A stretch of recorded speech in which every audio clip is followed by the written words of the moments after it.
শ্রীলঙ্কাকে গোলবন্যায় ভাসিয়ে সাফের মিশন শুরু করলো বাংলাদেশের মেয়েরা।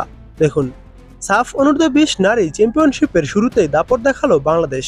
ঢাকার বসুন্ধরা কিংস এরেনায় প্রথম ম্যাচে শ্রীলঙ্কাকে গোলবন্যায় ভাসিয়েছে স্বপ্না সাগরিকার দল।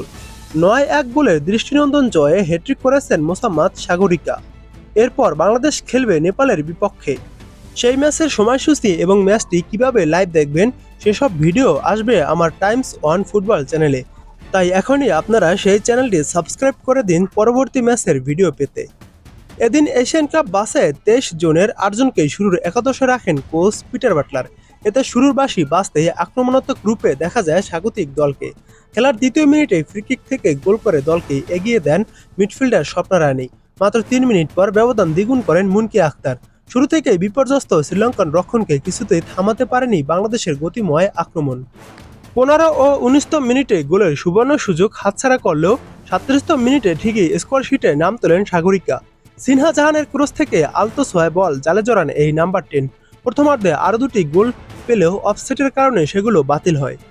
বিরতির পর গোলের তাণ্ডব চালায় বাংলাদেশ। এ সময় লঙ্কানদের জালে 6 বার গোল উদযাপন করে বাংলাদেশ। 48তম মিনিটে মুনকি, 50 মিনিটে সিনহা এবং এরপর 53 ও 58তম মিনিটে পরপর দুটি গোল করে হ্যাট্রিক পূর্ণ করেন সাগরিকা। 85তম মিনিটে স্কোর লাইন 8-0 করেন রূপা আক্তার। বন্যার কর্নার থেকে প্রতিপক্ষ ডিফেন্ডারদের চোখ ফাঁকি দেন রূপা। 90তম মিনিটের পর সান্ত্বনার গোলের দেখা পায় শ্রীলঙ্কা। বাংলাদেশের রক্ষণের দুর্বলতার সুযোগ কাজে লাগান প্রতিপক্ষ ফুটবলার লায়ান শিকা। এর পরপরই শাস্তি মাডি বাংলাদেশকে উপহার দেন 9 নম্বর গোল। বাংলাদেশ সহ চলতি আসরেও অংশ নিচ্ছে নেপাল, ভুটান ও শ্রীলঙ্কা। ভারত নাম প্রত্যাহার করে নেয় বদলে গেছে টুর্নামেন্টের ফরম্যাট। রাউন্ড রবিন লিগ পদ্ধতিতে প্রতিটি দল একে অন্যের বিপক্ষে দুবার করে ম্যাচ খেলবে। সর্বোচ্চ পয়েন্ট অর্জনকারী দলই হবে চ্যাম্পিয়ন। 2024 সালে সর্বশেষ এই প্রতিযোগিতায় ভারতের সঙ্গে যৌথভাবে শিরোপা জিতেছিল বাংলাদেশ। 5 আসরে এরই মধ্যে 4 বার শিরোপা জেতার নজির রয়েছে লাল সবুজের মেয়েদের।